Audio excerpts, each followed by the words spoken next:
All-night grocery, 2 lists, 1 exit. Fluorescents hum.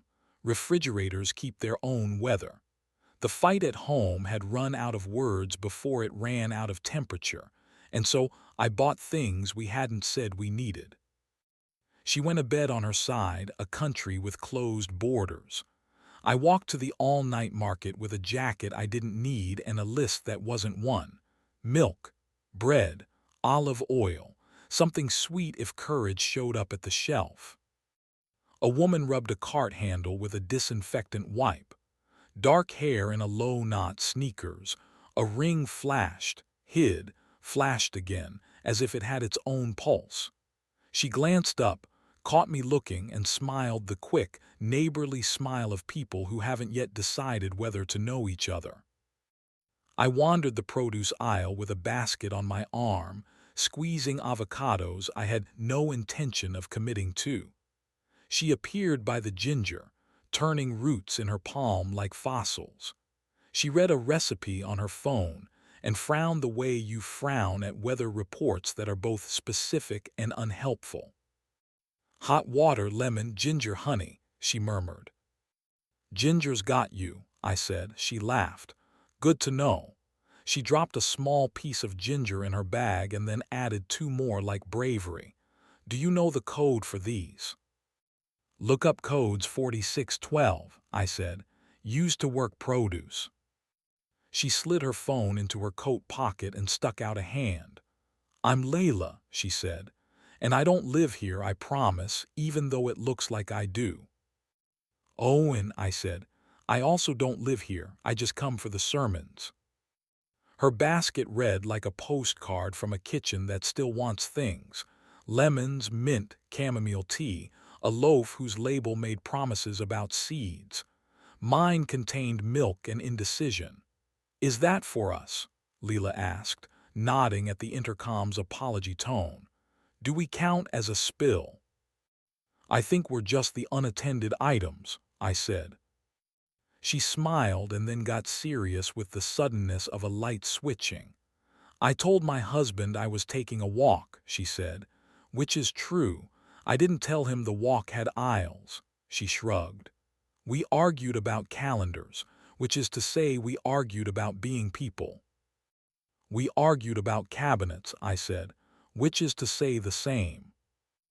Leela held up her phone like a prop. A text lit the screen from a contact saved as a single letter. You around? Loading bay side. 10.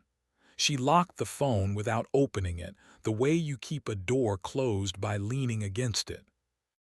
Coworker, I asked, careful as you can be with someone else's pronouns. Technically, she said. In practice, a person who likes to believe tension is the same as chemistry. He talks like a solution. He is mostly a solvent. She put 3 lemons in a produce bag. It was an easy yes a few months ago to feel wanted in an uncomplicated way. It's a harder yes now that I remember yesies come with translations. Do you want to be wanted or chosen? Is there a difference after midnight? There should be. We crossed into aisle 7 and stood in front of sauces like we were choosing a country to emigrate to. My phone buzzed in my pocket. Mina, I'm awake. Tea. I stared at the 3 words like they were the whole book. I typed back, yes. Mint if we have it. If we don't, I'll bring some home. I didn't hit send. I wanted to. I didn't. Leela watched me not send it and raised an eyebrow that wasn't unkind. Say it while it's still small, she said. I sent the text and added, I want to talk, not argue. The dots appeared, vanished, returned like waves negotiating with stones. Leela read the pasta shapes with the concentration of a gambler. He thinks I overthink, she said. He says I make everything heavy, but tonight my heavy took me here instead of there. She nodded toward the back of the store, where a door with a sign that said EMPLOYES only sat like a dare. I almost texted someone once, I said. Draft said you still up. She laughed softly into the paper of her bread bag. Mine would have said just talk, which always means Just don't make me say what I'm already saying. A sign read, "Take one, please." I took two, handed her one. "They taste like a better memory of themselves," she said. "That's the syrup's job," I said. "Edit for kindness." Her phone buzzed again, loading bay. 2 minutes. You there? She slipped the device into her bag with a steadiness I admired and hated. "I'm sorry," she said to me, to the aisle, to a world that thinks signs are contracts. "This is not your problem." "Neither are floor mats," I said, thinking of something a stranger once told me at a car wash. "They're still worth doing." We walked to self-checkout because neither of us trusted a cashier to be neutral. Leela's machine announced produce codes in a robotic whisper. I typed 4612 for her before she finished searching the screen. She looked at me like a person who had almost cried for a reason and decided to save it for later. "Need help to your car?" I asked. "Help would be me not asking you to the loading bay." "Then I'll just carry bread gently," I said. She smiled at the cartoon of a loaf on the self-checkout screen accepting a bag. "We are ridiculous," she said, "and decent. I forget those coexist." The receipt curled out like a truce. At the exit, a rack of grocery store flowers leaned toward us. Tulips, their heads heavy with trying. I put a bunch in my basket and told myself it wasn't an apology. It was an ingredient. Outside, the air had stopped arguing with itself.